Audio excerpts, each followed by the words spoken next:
नमस्कार नमिता किचन को आपन को स्वागत। देखो आज चिंगुड़ी तरकारी करते सुंदर कलर होती खाइबा बहुत टेस्टी होती भाव में आप थे चिंगुड़ी तरकारी ट्राए करूँ। देखो केते सुंदर पतला झोल होती। आम प्रथम चिंगुड़ी की मुझे 300 ग्राम चिंगुड़ी की भल भाव में धोई सफा करदे सफा करदे पेटी रेडी करके धोई चिंगुड़ी की फास्ट आम देखो ये भाव में धोई नहीं जाए आपड़ धोई नहीं जाइए एबे लुण दे देइछि लुण दे देला परे तापरे मु हळदी एथरे दे देइछि हळदी आ लुण को भल भाव में चिंगुड़ी रे मिक्स कर दे गोळई देइछि। देखंतु एई भली भाव में हळदी लुण नहीं कि गोळई देबे हळदी लुण गोळई देकी भल भाव में ताकू एठी रखी दबा।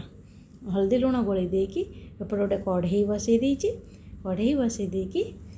तादरे आम सोरिष तेल दे देइछि सोरिष तेल दे देइछि आपन चाहिले रिफाइन दे परिबे एवं सोरिष तेल मध्य दे परिबे सोरिष तेल टांबा द्वारा भल तरकारी टी भल टेस्ट आसी थाए। देखंतु एई भली भाबरे मु एई चिंगुड़ी के कढ़ई रे थोई देकी भल भाबरे भाजीबा लागि देखंतु चिंगुड़ी की प्रथम पटा गोटे हे गलानी सेकंड पटा उल्टै देबा भल भाबरे चिंगुड़ी घोले भल भाबरे ताकू न उठेकी गोळई देबा। देखो यही भाव में किसी समय छाड़ीदेव चिंगुड़ी एवं पूरा भजा हो रेडी हो गोटे प्लेट रे चिंगुड़ी की काढ़ी देइछि। देखो एमती चिंगुड़ी की भल भाव में भाजीदेवे भाजी देकी चिंगुड़ी की गोटे प्लेट रे काढ़ी देइछि। एपटे आम मसला एवं रेडी करदेव मसला रेडी करदेव को मु किछि रसुण नहीं रसुण नहीं कि आउ किछि गोटे गोटे कंचा लंका नहीं आपन चाहिए भी आउ गोटे भी नहीं पारे अदा किछि नहीं आउ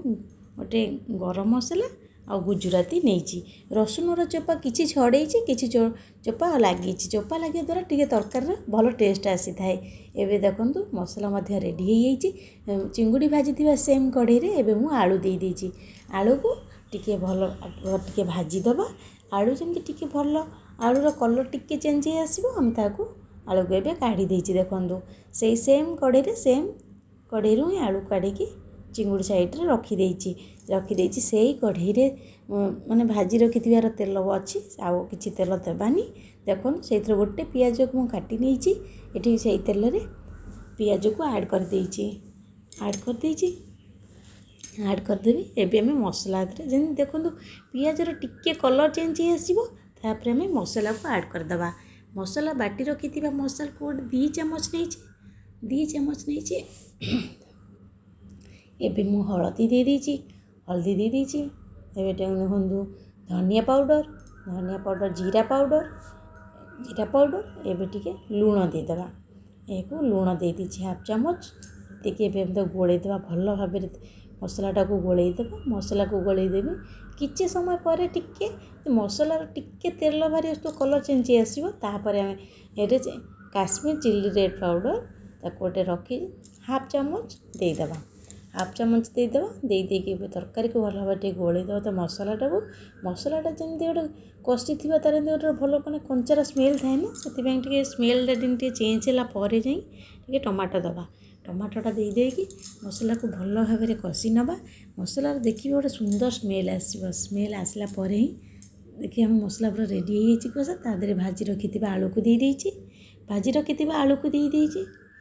यही भाव में गोटे गोलई देवा गोलई देकी देखो किसी समय 1 ରୁ 2 मिनट छाड़ीदेव तरकार देखो मसलार कलरटा चेंज हो आसो चेंज हो आसिले तापर आम टिके पानी ऐड करदे